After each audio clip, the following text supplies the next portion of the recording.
是我乒乓球，如果说在熟人里面看，我是打得不错的。连云港市我是拿冠军，拿过很多次冠军了。这叫不错嘛？这叫非常好。哎，你儿子在新加坡干嘛啊？儿子原来在索尼工作的，儿子现在卖面条了。全是烫的泡，煎饺肉烫的泡，全是。那你一个江苏人是怎么想到来这边开重庆小面店呢？对重庆小面，单纯这4个字，我的热爱，感性超过了理性。我作为一个四川人，在新加坡的一大乐趣之一就是到处去找新开的川菜馆。然后在19年的时候呢，我朋友给我推荐了一家重庆小面，当然严格来讲不算川菜，但是口味相近嘛，我们就来吃了一下。然后后来因为味道很好吃，所以我其实有经常来吃，因为本身我也不是特别能够吃辣嘛，所以它很符合我的口味。今天就让我们一起来看一看，我先来点一碗啊。这边都是来吃它的小面的。Hello， 我最喜欢吃的是这个豌杂，我得去把钱给了。不讲究这个，加，还是在损耗，不开吧。买单失败，还好今天带了一点小礼物来，我猜到了。来，你拿过去绝对。哦，这是我的吗？好的。给大家介绍一下我每次会点的面，就是一个豌杂，加一份鸡丝，再加一个煎蛋，蛋白质拉满。太厚实了，都和不动。我记得当时第一次来吃面，有一个印象很深刻，就是他是一个对食材要求很高的人，因为他当时用的橄榄油和我自己家里用的是一模一样的，煎蛋也是，你要求一个，他现场给你煎一个。最明显的一个变化是炸酱，就它的炸酱是偏甜的，但是整体这个甜味儿综合到辣味儿里边，我觉得对我来讲是比较好吃的，因为太正宗的重庆小面对我来说也是过辣，2两的分量，很多。今天他特别忙，所以我们约定过2天来拍一下他是怎么做出这个炸酱的。同时，我也要问一问，到底为什么江苏人会到新加坡来开重庆小面店呢？我们先去吃一家梁晨推荐的早餐店。Hello。好，这位就是梁晨，他叫什么名字呢？携盛龙。你下次你有朋友家人如果来新加坡玩的话，国民早餐有的选择的话，来这家店试试；没有的选择的话，雅坤也是很好的。是不是？你看这种旧的感觉。你坐这，交给我。你坐这啊，你坐。他说让我坐在这儿，不要跟他进去点餐。我要吃盲盒早餐了。还有没有了？还有那个对，2个牛油咖啡。哦，这个蛋糕确实不错。白面包要烤脆的话，它用的时间比较长。然后其实这个要吃呢，一定是我的酱油量也是稍微多一点，口味比较重。就是他们家早餐、午餐的菜单是一样的。来，赶紧拍一下，它有黄油在上面，有块黄油在上面，牛油的，牛油咖啡。非常 local 的早餐。好，忍着今天可能会拉肚子的痛苦，我要尝一尝这个咖啡。不会拉肚子，你放心。哦，没有，是因为我自己肠胃比较敏感，我喝了就会比较容易拉肚子，确实很不错。所以这家店是从几年开始营业的吗？知道吗？安科，想问一下，你们这个店是从哪一年开始营业的？很久了。5、60年了。5、60年了。那这种店会是你以后的目标吗？就是好问题。这也是我现在正在纠结的，是安于现状，还是以后趁着年轻去搏一把？我就担心，如果说假手于他人，说是过来帮忙，其实说白了是帮我挣钱嘛。那东西的产品质量一定是会掉多少是我心里能承受的那个阈值。餐饮业的更新换代率超过80%的。你有去了解过，比如说你要请一个人大概要多少钱吗？然后你要付出的成本是什么样子的？这个成本我当时是怎么衡量的呢？就是拿我过年回家去算的，3000块回家过个年可以接受。那我要是请一个工人呢，算上他的税加他的工资，我每个月都是回家过一次年，就一下觉得很心疼了。那就说，还是辛苦一下自己吧。开店初期我的启动资金2万，还不到2万1，2万0几百新币。我刚开始我没有供应商，连供应商都没有，什么这些我不懂。你知道我的面的供应商我是怎么找的吗？我跟你讲，这 FairPrice 把所有这个那种面条啊，切的面条、鲜面条拿回家一包一包试吃，回头看看它后面有那个工厂的地址嘛，哪家好哪家，哎，吃到一家不错的，哎，我就顺着那味儿，我就找到那工厂去了，我就讲明来意。但是我也想有要求，就是那个弹性能不能再加一点啊？我说钱我照付，你把那个原料你给稍微弄好一点，后面才有供应商跟我接洽。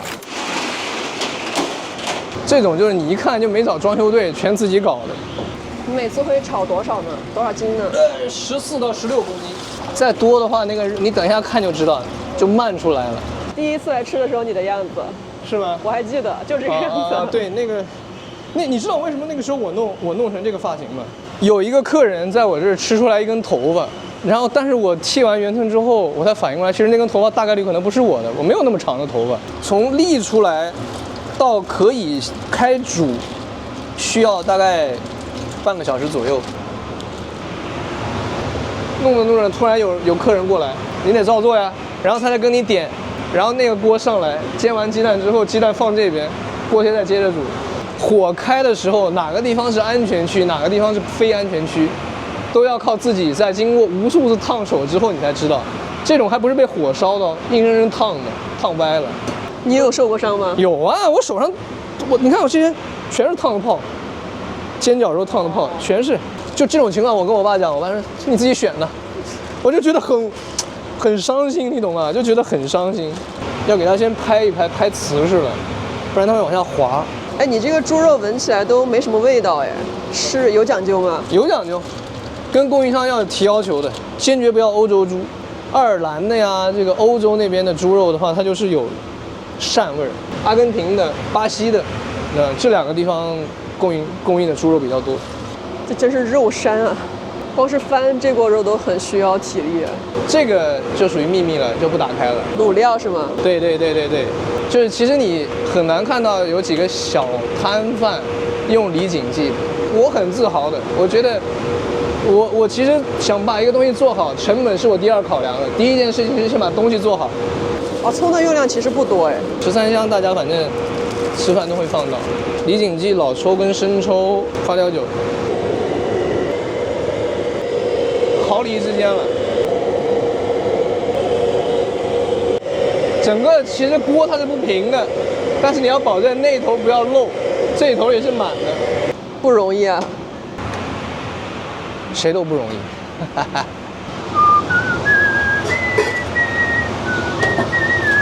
来看一个。那你是什么时候来的新加坡呢？2009年，09年过来念书的。对。父母送你过来的吗？还是你自己选择来新加坡？我是乒乓球特长生身份过来的，通过我教练就是给了我2个选择，要么去东京，要么新加坡。你选了新加坡吗？没有，我选的东京。那怎么来的新加坡呢？应该是他们自己密谋的吧，他们串谋，可能觉得新加坡各方面要严格一点。所以你是哪里人呢？江苏人，江苏连云港。那你一个江苏人是怎么想到来这边开重庆小面店呢？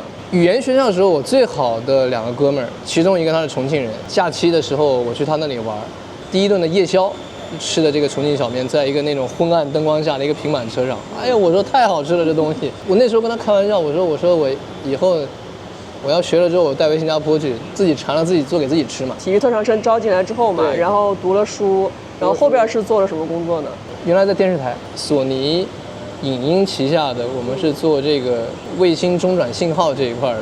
怎么想到开这个店，而且怎么想到是就开重庆小面店呢？2方面原因，一个是因为自己爱吃，自己是很合格的一个吃货，然后再一个呢，那时候是因为18年这个家里面出了一点事情，照顾完我妈妈回来之后呢，在上班，我发现上不了夜班了。然后另外一个呢是确实已经没有那时候刚到公司时候的那种热情了，无非就是从一个坑跳到另一个坑，然后呢，你要换到另外一个环境里一样，你还是得听人差遣。那时候我就联系到我语言学校那个同学，他那时候已经回重庆了，然后我就问他，我说，哎，你能不能给我找个师傅，小面的师傅？他说你干嘛？我说我要学重庆小面，回来开店。他那时候以为我玩呢，你懂吗？但还是给我找了一个师傅，就是正好是他们家厂里会计的亲弟弟。我很好奇，你有没有去想学其他的对比一下，还是学完这个人你就觉得就这个了？正好很符合，就是说什么呢？一个是喜欢重庆小面，是真喜欢吃；第二个口袋里钱就那么多，你搞大项目你搞不来，就2万多新币。2万多新币，我说实话，如果那个时候不是知道有淘宝这个路子，如果说我是本地人，那时候还没有淘宝，还不像现在物流那么发达，没有淘宝的话，我这些东西都配不起。我这些就是全部是淘宝，你现在眼面前能看到所有的东西，除了那煤气管道啊，那是煤气公司的。最早那会儿，你看这都泛黄了嘛。那你看，这就是很旧了。刚开始都是这些，都模拟站嘛。一开始什么都不懂，什么成本这些什么都没有。所以你开店的初期其实没有想这么多，没有，所有的问题都是在做了之后再去。哦，这蛮多的。自己写失败总结。你写了之后会真的把它做一个总结，然后会的。这个东西相当于跟自己对话一样嘛，因为没有人能当你师傅，然后也没有人说跟你有一样的经历、类似的经历，说去给你一个指导什么的，这些东西都是自己摸。你没有想过重庆小面这一个选择可能会很小众吗？想过啊。为什么是重庆小面？就是因为自己喜欢，就是因为自己就是因为自己喜欢吃这样东西。就是你做这个，你得要先自己热爱，你得先自己真的有热情去做这个事情，然后你才能有可能把这个事情做好，对吧？如果说我只是说我看奶茶挣钱，我现在就开奶茶店，但是我个人我并不喜欢奶茶。你看乒乓球这个也是呢，是我乒乓球如果说在熟人里面看，我是打得不错的，连云港市我是拿冠军，拿过很多次冠军了。这叫不错吗？这叫非常好。那也只是打到连云港市市级的水平啊。但是如果是从小我选择一个我喜欢的项目，很可能我就是省级的水平，或者到国家2队这种水平，有没有可能再往上冲一冲，这个就不知道了。我是在一个不喜欢的情况下，在外力逼迫的情况下，那是有上限的。但是如果说我自己有一个自己喜欢的项目，我去做选择和坚持的话，那可能的效果只会大于等于自己不喜欢的项目。我在非常艰难的时候是靠这本书坚持，真的，非常困难的时候就看毛选。真看了！我在非常艰难的时候靠这个当精神食粮。选这个地方，你是查了什么攻略吗？还是它放出来什么地方你就选什么地方？各方面综合考量，巴萨是最适合我的。一个呢，它没有强制上班机制。你比如说口服啊，或者是那种大时代 Food Republic 那种，它是你要求你每天营业的。他说什么时候休息，你才可以休息。比如说，不像我这边，我可以安排礼拜2休息，或者我不是礼拜2，我哪天想休就休，这随便我自己。他那边不行的，他那边是你如果是休息的话，你提前半年先打报告。19年12月13号开的店，就12月底就是100年一遇。确实是。因为我知道很多店铺在那个时候就关了嘛。你觉得你能够生存下来，有哪些可以借鉴的呢？我说实话，最主要的运气，天时呢我没得选，地利呢，新加坡政府是给了很多钱给我们的。哦，他们那个时候是有补助，给了我很多补助的，就是那时候是租金减免，一直在减免租金，减免租金。那时候不减免租金，就大家真饿死了。知道中国闹疫情了，别人真的要过来走的时候啊，本来前2天还有客人，后面是走到这儿，发现不对，绕过去，穿过去。哇靠！我当时坐在那我就懵逼了。然后还有客人过来，重庆离武汉远吗？淘宝那个工厂直销，就是国内的地产的东西我们拿过来。就是用这边马来西亚产的花椒辣椒，还是不是说不好，就是味道是不一样的。是我也是吃到你这边之后，觉得你确实辣椒就是那边的辣椒啊，很明显。其实反正就是10点来钟到店里，把这些东西半成品的东西给它做成成品，然后就开始接客。也就是肉酱啊，对吧？肉酱、牛肉、虾肉、豌豆等等这些东西。但是它的蛋是现煎的哟。啊，对，我们家蛋是现煎的，很好吃。周2休息。我之所以周2休，我爱吃的那家鸡饭，他们是休礼拜1；爱吃的那家肉骨茶，他们家休礼拜3；爱吃的那家椰浆饭，他们家休礼拜4。然后我就在想，我自己创业也很辛苦啊，我要保证我休息那天，我想吃哪家都能吃到，人家不关门才行。那就周2。你算吧，我前3年是不挣钱的。现在是第几年呢？现在是第6年结束了，第7年开始，所以真正开始挣钱是第5年、第6年才开始有进上。其实算是从去年才开始正儿八经是成本这些东西我刨去之后才开始，银行卡里面才发现钱多起来了，是这样子。你后边有改良过这个它所改良啊？改良是根据你自己的口味，还是根据新加坡的口味呢？炸酱呢，我是学了2个版本。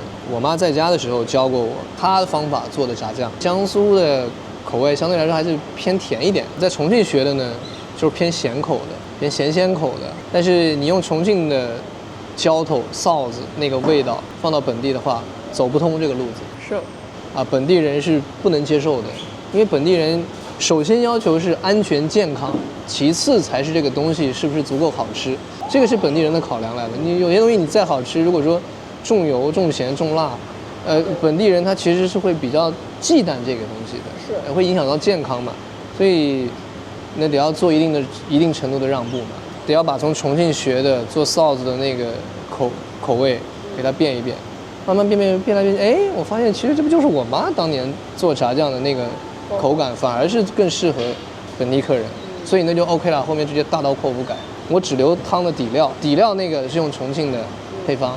但是浇头那个是用我们家自己家传的，等于是我一开始设想是中国客人占8分，本地客人能有2分，我就心满意足。现在正好颠倒过来，从28变82，就是本地客人和回头客占80%，中国客人可能不止20%了，但是确实还是以本地客人为主。周末的话呢，是会有一些客人从这个全岛各个地方有一些老顾客会固定会过来，这种周末固定下来的客人，对我来讲是一种像发动机的润滑剂一样，就是我会觉得我很值得，我会觉得就这种满足感不一样，就会觉得你的东西是真的被别人认可的。家人那些有想过吗？之后他们会在国内还是？我们家现在你看，家里还剩我爸、我姐。你像我跟我姐姐是保证每周视频，跟我爸是每天视频。就是到现在他还是那种军事化管理，问你今天卖多少碗啊，卖多少个鸡蛋呀、他每天要问这种。但我觉得他上年纪了嘛，就满足他一下吧。说白了，那我这个行当在新加坡是没有问题的，大家客客气气，很平等的过来，大家都是很礼貌，互相以礼待人的。放在中国来讲的话，相对来说就好像说，它有一个社会层级划分，就属于非常社会基层的工作吧，我们讲这样。所以我爸那时候说，哇，花钱供你出来读书，你世界500强大企业，过年回家多有面子的一份工作，你不要了，然后你自己过来干这个，然后你创业，他就说你创高大上的，我也就不说了，你干这个，那没办法呀。我说一个我自己喜欢，第二个，哎，我没花你钱。你说现在不少，我说实话，年轻人很多创业的家里是要支持的，不然他靠什么东西去当他第一桶金？是凭我自己双手去挣钱。哪儿丢人了呢？但是在他看来就是，哎，别人一开始问他，哎，你儿子在新加坡干嘛啊？儿子原来在索尼工作的，在索尼电视台，别人都知道索尼啊。但是说你现在儿子现在卖面条了，就听着好像是有点不是那么个意思。就是我能理解他说的东西，但是我不赞同，我不认同这种老一辈人那种思想观念。如果在公司的话，15天的年假。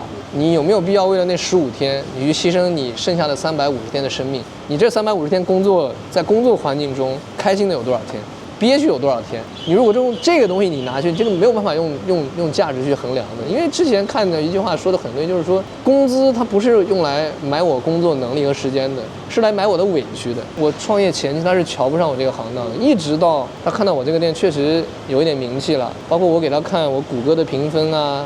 客户的回馈啊，电视台慢慢有采访，有自媒体，有采访，有发帖这种，慢慢他看到这些之后，就才真的相信说是我真心想自己喜欢做这个，自己普身下去，我自己投入进去了，我才感觉到他有那种心疼我。就大概这个时间花了真的得1年多2年。刚开始封第一次的时候，整个市场好像开店的就3家，然后反正我这一排就我一家。别人就躲家里休息了，人家有公民还有补助嘛，这种的，我必须得正常营业，我得挣自己吃食钱呀，我得挣自己的吃饭钱，我得糊口，我得养活我自己。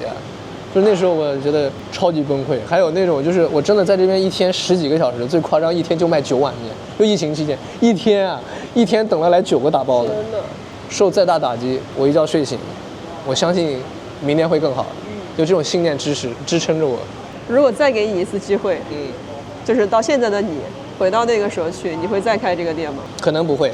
为什么呢？大概率不会。之所以那个时候开这个店，真的就是一腔热情，而且没有想清楚。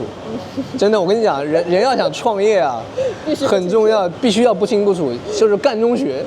你什么东西你都弄清楚了之后，你会发现哇，这是一个特别大的工程。你不要看就这一个5平米的小店啊，特别大的工程。你要想把它盘活转了，是非常难的。就是因为你一开始不懂，你只有一份单纯的热情，你才能坚持下来。明白。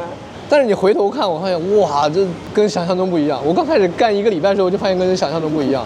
即使不把疫情3年考虑进去，不把那个变量考虑进去，我也不会再开了。精神损耗考虑进去，反正我不会在一个人情况下打这种仗，太离谱，太离谱，真的。我觉得创业其实是这样，就是还是最主要的，就是看你够不够热爱。我至少在那个时候，在我没有开店的时候，我对美食的，或者说对重庆小面单纯这4个字，我的热爱感性超过了理性。就是你想做一件事情的时候，你最主要是你自己头脑里要清楚，这个东西在没有收入的情况下，你是不是能坚持住？没有任何收入，可能几年都是没有收入的，然后你愿不愿意在没有收入的情况下，第2天爬起来依然坚持？先问一下自己这个问题。你可能今天是精疲力尽、精疲力竭了，然后可能连续几个月，甚至是几年，能坚持吗？因为每个人能力值、阈值各方面不一样嘛。有的人没有这个能力值的话，我觉得其实上班也挺好，上班至少是旱涝保收，至少还有公休假。让你自己干这个的话，真的就是把自己交给店里了。你看，听着是好听是老板，我自己以为是老板，然后后来结果过来都喊我小弟，就是没有，也不见得是老板，就是你跟这个店是完全绑定了。看似是自由，但是其实说实话，自由的时间并没有那么多。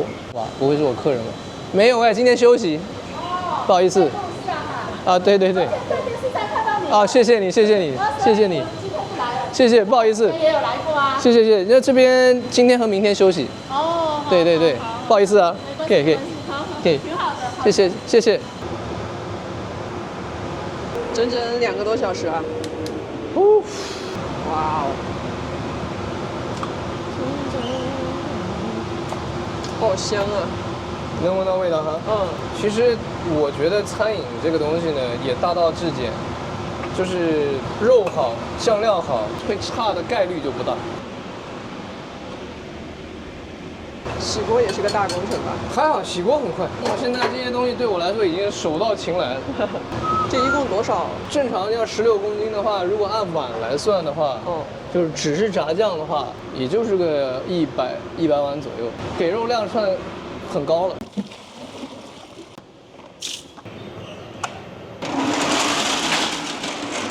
Done。